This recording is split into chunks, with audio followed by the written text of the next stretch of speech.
Hola, buenos días a todos. Hoy estamos frente a un nuevo módulo que se relaciona con la evaluación de las tecnologías sanitarias. Es un tema apasionante, poco estudiado y poco aplicado, pero que creo que cuando terminemos el desarrollo de la misma, realmente nos vas a abrir la mente y no solamente para el desarrollo de la carrera, sino a futuro. Es una herramienta que ha llegado para quedarse en el sistema de salud. Recordemos siempre que la función de un médico es la asistencia, la docencia, la investigación y la administración.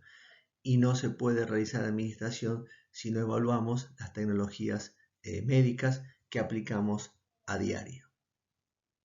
Eso es fundamental que para dar el mejor servicio sanitario, la mejor asistencia, con la mayor equidad y calidad posible, es necesario conocer las necesidades que tiene el sistema.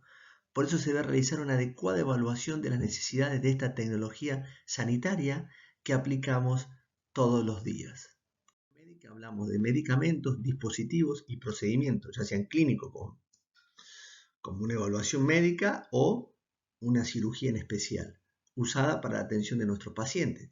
Y también evaluamos los sistemas de salud, si un sistema capitado, un sistema de una obra social, todo con lo que está relacionado con la atención médica. Esta evaluación de tecnología sanitaria, también llamada ETS, para resumir, tiene que contar con ciertos ítems que son fundamentales, como la eficacia, la seguridad, la calidad, la efectividad clínica, la costo-efectividad y el impacto de esas tecnologías, ya sean medicamentos, procedimientos e intervenciones sanitarias, dentro de los diferentes programas de salud. Hay un concepto fundamental que lo utilizamos a diario en nuestra vida, que es lo que es la eficacia y la eficiencia. Sabemos que eficacia es cuando cierta actividad o medicamento o una actividad en lo cotidiano es lograda por esa persona o por el procedimiento que estamos analizando, mientras que la eficiencia es lograrlo, pero al menor costo posible. Y acá recalcamos nuevamente la famosa frase que utilizamos, que los recursos son limitados y hay que manejarlos y gastarlos de la mejor manera posible.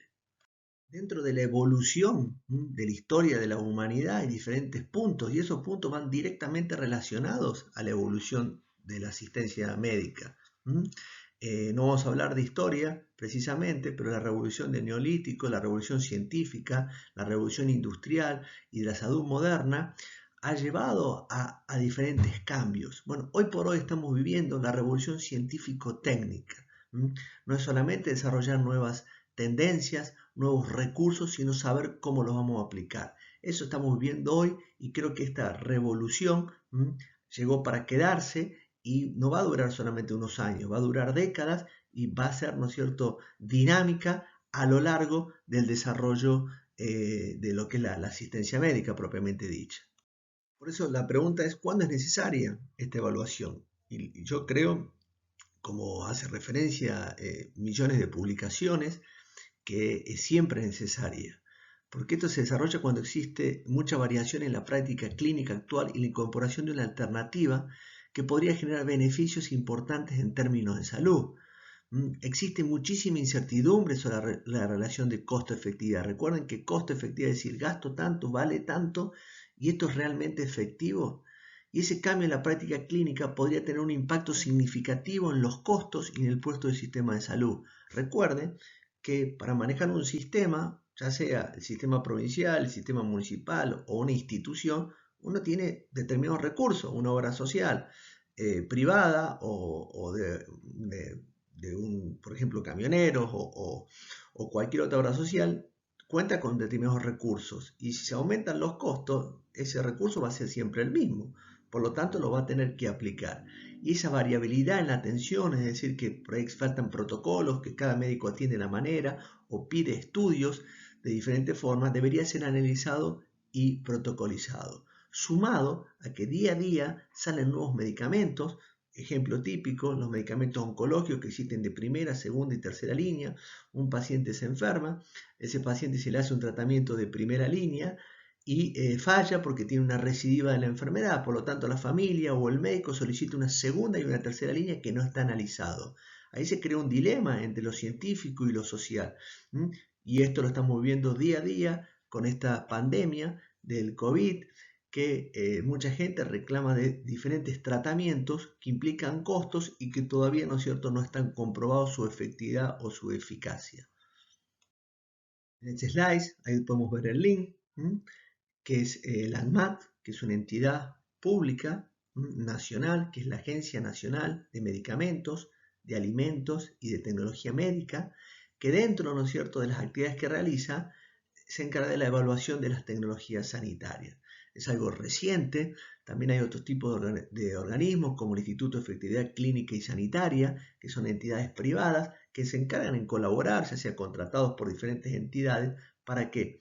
Para analizar todas estas nuevas innovaciones, y lo que hace, ¿no es cierto?, el ANMAT es decir, hay un nuevo equipo técnico, un nuevo procedimiento, un nuevo medicamento, lo analizo lo que hemos visto antes, eficacia, eficiencia, para hacer un informe e incluirlo, como vamos a ver al desarrollo dentro de la clase, incluirlo en las prestaciones obligatorias o en las prestaciones autorizadas por esta entidad, que es la entidad máxima a nivel nacional.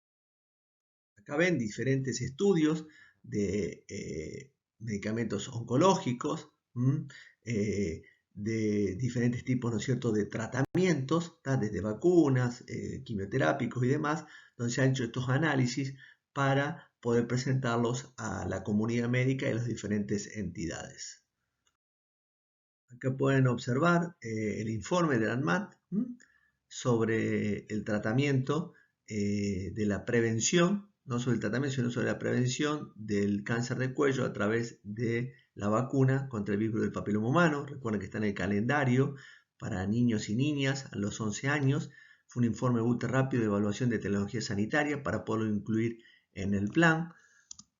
Y al final vemos las recomendaciones de vacunación, que fue fuerte la recomendación para el uso de la vacuna, el HPV cuadrivalente, para la prevención de las lesiones producidas por estos tipos de HPV, bueno, etcétera, etcétera. Lo que llevó, ¿no es cierto?, a que esto se incluya rápidamente en el calendario de vacunación, lo que implica, ¿no es cierto?, millones y millones de niños que se vacunan anualmente para la prevención de esta enfermedad y el análisis que esto implica, ya que esto es un sistema de vacunación que recién va a traer sus resultados, como los vimos en la cursada de ginecología, seguramente también lo habían visto en pediatría, que los resultados finales los vamos a tener acá 20, 30 años. Bueno, cuando hablábamos de la necesidad de estas evaluaciones, también, bueno, hay ciertos puntos que uno puede decir que, bueno, cuando no sería necesario. Lo que describe es que no sería necesario cuando existe una evaluación publicada de calidad y aplicable al sistema de salud nacional, o no existen diferencias significativas en los costos esperados de las alternativas. La opción más efectiva es la de menor costo. ¿Qué significa? Hay una cuestión de superposición de estudios. Hay diferentes entidades extranjeras, como el NICE en Inglaterra, o la Cochrane, que analiza y evalúa, y son informes muy fidedignos. Otros estudios de algún otro país, que la verdad que está bien hecho metodológicamente, y que uno lo analiza y que ve que está bien desarrollado. Por lo tanto, utiliza esa información y no implica llevar a nuevos estudios que van a implicar costos y retardo en la aplicación de ese tratamiento. Como por decirle, si yo ya sé que la radioterapia en el cáncer de mama es efectiva porque se utiliza en todo el mundo, se estudió y es relativamente económica, no voy a andar estudiando eso y retardando los beneficios de ese tratamiento para miles de mujeres que lo necesitan. Entonces, obvio esos pasos. Pero el tema es para otros tipos de tratamientos, como vamos a ver más adelante. Bueno, la misión, como ya lo hemos hecho descrito, pero en otras palabras, es establecer un puente que relacione la investigación y la toma de decisiones con la eficacia y la efectividad, que es lo que le expliqué previamente. No todas las decisiones en salud se basan en la que es la medicina basada en la evidencia, que es otro elemento fundamental. Hoy por hoy, si yo quiero hacer una cirugía, quiero utilizar un medicamento, tiene que haber lo que se llama la medicina basada en la evidencia. Un estudio de buenas características, como lo han visto en otras materias, es decir, que esté bien hecho y que realmente uno sepa que esos resultados son eficaces, eficientes, costo efectivo, que son seguros para poder aplicarlo. Bueno, eso no se hace a diario, pero es el futuro. es el presente y el futuro para todas estas determinaciones. Sé que la conexión de estos mundos es muy compleja, porque los valores dominantes son muy contrapuestos, obviamente que hay intereses económicos de la población, la ansiedad, todo lo que es mediático, por eso es importante el cómo hacerlo y cómo aplicarlo. Por eso es fundamental que ante la nueva incorporación de estas tecnologías se pueda ofrecer información relevante que refleje la dinámica de las tecnologías y el sistema sanitario. Es importante en la toma de decisiones que éstas sean claras, transparentes y ser más proclives a incorporar la evidencia. Es decir, que cada vez que se plantea una nueva tecnología, uno tiene que decir, mira, quiero esto porque la evidencia clara y precisa dice que esto es superior. Después se valoran los costos y otro tipo de elementos, pero lo importante es que se remarque en primera instancia que el paciente que utiliza tal tecnología le va a ir mucho mejor. Es fundamental la participación de todos los implicados, que pueden facilitar la mayor información para implementar todos los elementos para la toma de decisiones y así mejorar la incertidumbre y facilitar el acceso a tecnologías seguras. Como va a ser más adelante, todos los actores, lo que es universidad, los consejos médicos, las sociedades científicas, ¿por qué no también, no es cierto, la comunidad? Y obviamente las personas que dirigen, de los individuos que tienen cargos gubernamentales, que dirigen los ministerios. Como todo, tiene que tener una justificación y tiene que haber una historia que lleva a esto. Hay un gran crecimiento de los costos sanitarios, ya lo vimos en la clase anterior, donde un paciente con un cáncer de mama se operaba y terminaba ahí. Ahora, una paciente con cáncer de mama tiene un costo altísimo cuando uno empieza a aplicar todos los tratamientos o todos los métodos de diagnóstico que llevan a eso. Por lo tanto, como le digo, todo esto sigue creciendo. Ustedes saben muy bien que uno hace un aporte en la obra social o el ministerio tiene un presupuesto nacional que va cambiando año tras año, que es parte del Producto Bruto Interno, o los hospitales tienen presupuestos focalizados para gastarlos en los diferentes departamentos. Entonces, si hay nueva tecnología, nuevos costos y no alcanza para todo, porque lleva esa variabilidad en la práctica clínica. Esto no debería ser así, pero dentro de un mismo departamento puede haber médicos que solicitan más estudios, menos estudios, médicos que sobretratan o subtratan, no desde el punto de vista ético y moral, sino por el manejo, ¿no es cierto?, de los pacientes o por su educación de base, donde se han formado, y por las presiones de la población, que son muy, pero muy importantes.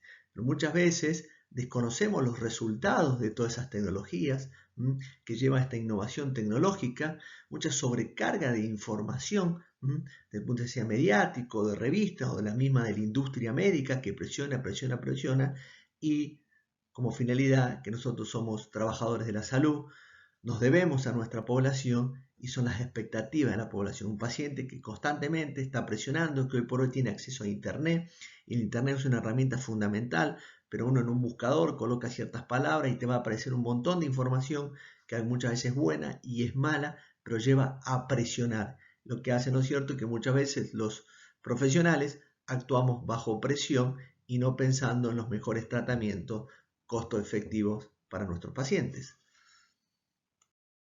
Por eso está la famosa innovación en todas las entidades de la vida, pero innovación a nivel medicina, es la introducción de nuevas tecnologías o modificar las existentes, es decir, hago radioterapia, bueno, ahora salió la radioterapia 3D, la radioterapia anterior sirve o no sirve, puede ser trabajar en forma superpuesta, bueno, son todos esos análisis, los cambios en la intensidad del uso de las tecnologías existentes.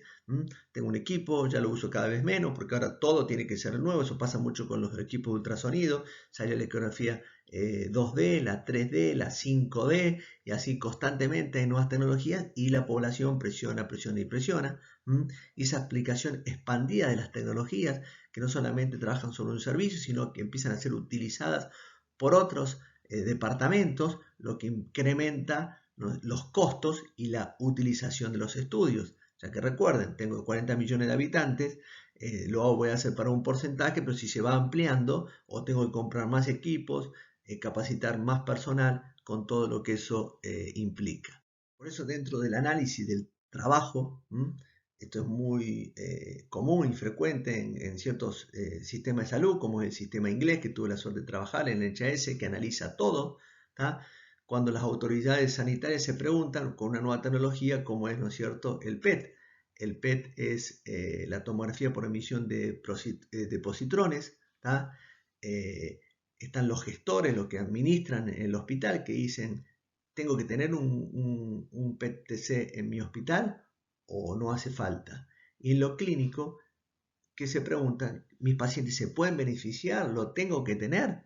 Equipos muy costosos, que está analizado que uno necesita un equipo cada tantos habitantes, pero después realmente utilizarlo en los casos que sean necesarios. Por eso, como para finalizar esta parte de la clase y continuar con la siguiente sección, las prácticas de evaluación de tecnología sanitaria se basan en adaptar los conocimientos globales al contexto de los distintos elementos de un sistema de salud concreto, ya sea para los recursos humanos o para ciertos elementos materiales, ya sean tecnología o medicamentos, así como los datos relevantes del ámbito sanitario en cuestión. Darle soporte a un proceso de toma de decisiones transparentes, esto es fundamental. Tenemos individuos que realizan la toma de esas decisiones, que son fundamentales, pero necesitan la información concreta, ¿tá? Por lo tanto, deben favorecer la participación de todas las partes interesadas, incluida la sociedad civil. Esto es fundamental. Si yo no hago participar a todo el mundo, voy a tener resistencia al cambio. Hay que hacer entender a todos los individuos que esto es lo mejor y decidirlo por consenso con la mejor evidencia posible. Y considerar la equidad y las necesidades que permite vincular esas mejores decisiones. Recordemos, el punto de todo esto es lograr esa equidad, que todos tengan, ¿no es cierto?, las mismas posibilidades. Yo no voy a pensar que voy a poner un PET-CT, es decir, una tomografía por emisión de positrones en Campo Gallo. ¿Tá?